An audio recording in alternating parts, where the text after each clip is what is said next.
Well, Yoshihide Suga is very different from his predecessor, Shinzo Abe, a man to whom he's been very loyal over the last 8 years as his chief government spokesman. But in terms of their background, the two men couldn't be more different. Shinzo Abe was the son of a foreign minister, the grandson of a former prime minister. Yoshihide Suga is a self-made politician, quite a rarity in a parliament that's packed with hereditary politicians. As you mentioned in your introduction, he's the son of a strawberry farmer, a well-to-do family, certainly a family that never had any money problems. But he did leave school at the age of 18.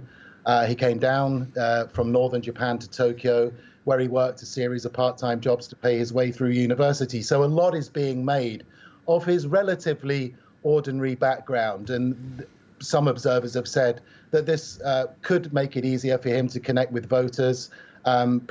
Certainly, he might be more adept at doing that than Shinzo Abe ever was. So a very different character, but in many ways, because of those 8 years in which he was really the second in command in the Abe administration, we're not really expecting a huge change in policy substance. What kind of challenges, though, might he face when Suga does take office?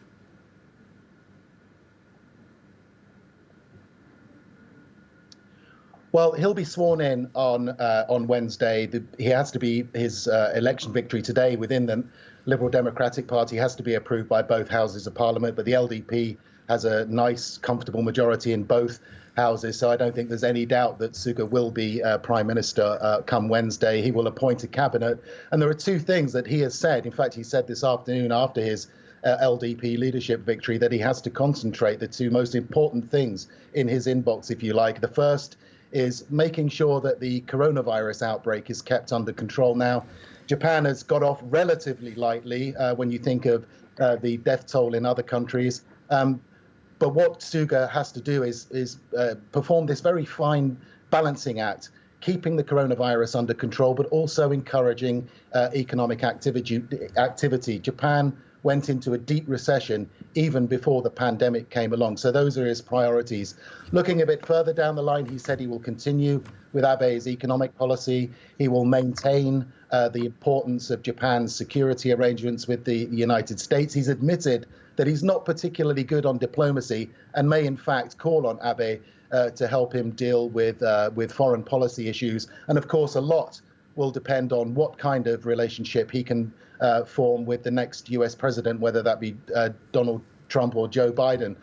And finally, of course, the Olympics was a cloud that kind of hung over Abe when he announced his resignation at the end of last month. And that's something that Suga will have to get to grips with in the next few months. He'll need to work with the Tokyo 20 organizers, with the International Olympic Committee, and hopefully, for all concerned, devise a way in which the Tokyo 2020 Games, which have already been postponed for a year, can be held even in the midst of a global pandemic.